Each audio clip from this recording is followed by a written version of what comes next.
Is it better to be strong, or is it better to be smart? In the wild, strength can save your life once, but intelligence can save you 1,000 times.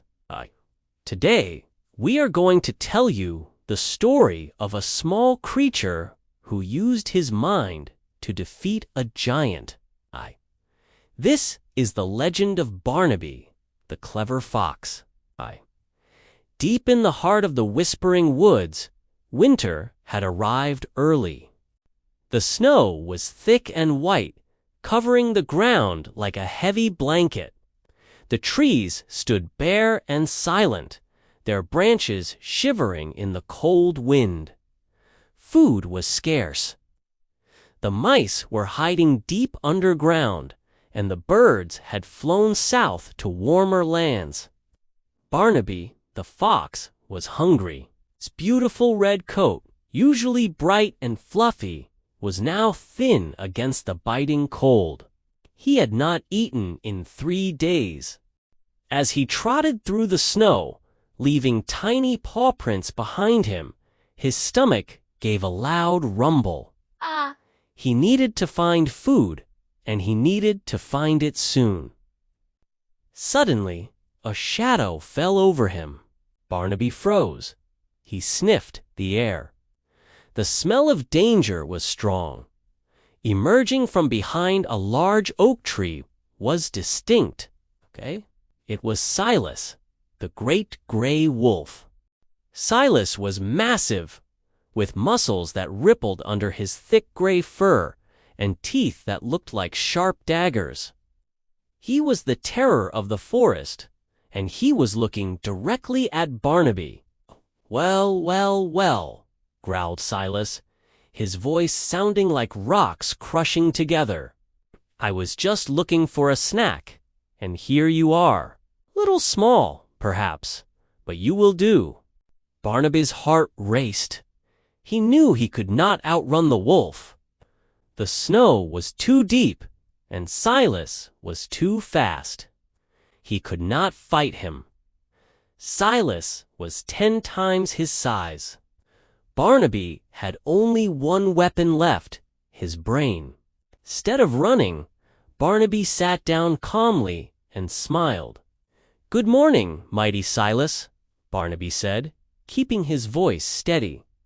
"You could eat me, yes, but I am just skin and bones. I would hardly fill 1 corner of your magnificent stomach. However, if you spare me, I can show you where to find a feast fit for a king." The wolf paused.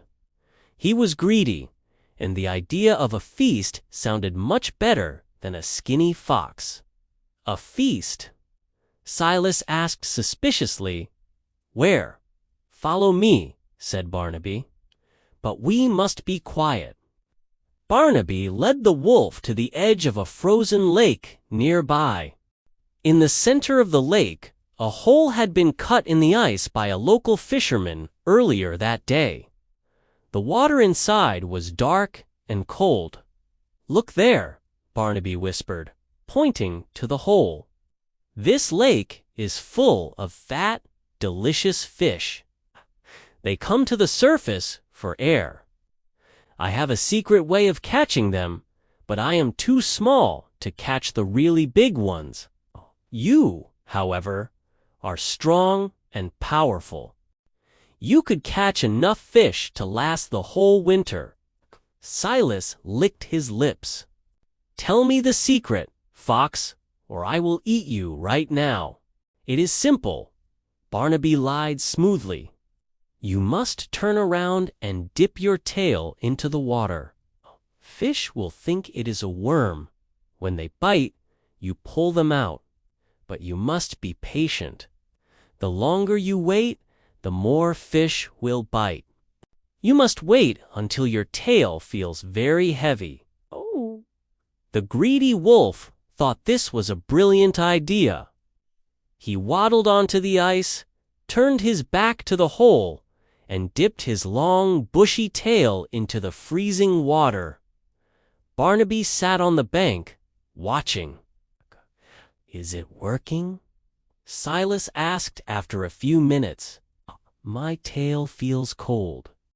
"That means the fish are gathering," Barnaby called out. "Wait a little longer. Let them bite." 10 minutes passed, then 20, then an hour. The temperature dropped even lower as the sun began to set.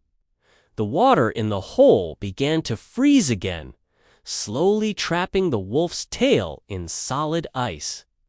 "It feels very heavy now," shouted Silas. "I think I have caught 100 fish." "Pull, Silas, pull with all your might," encouraged Barnaby. Silas tried to stand up, but he was stuck. A tail was frozen solid into the lake. He pulled and tugged, slipping on the ice, but he could not move. He was trapped.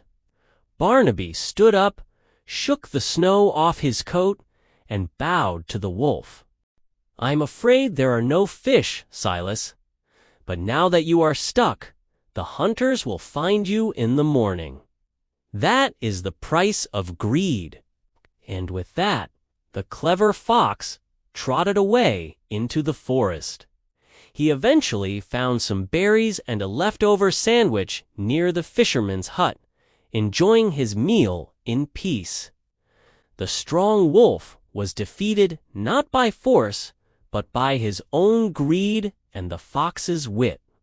Remember, my friends, muscles can lift heavy objects, but wisdom can solve impossible problems. In the game of survival, the mind is always the strongest muscle.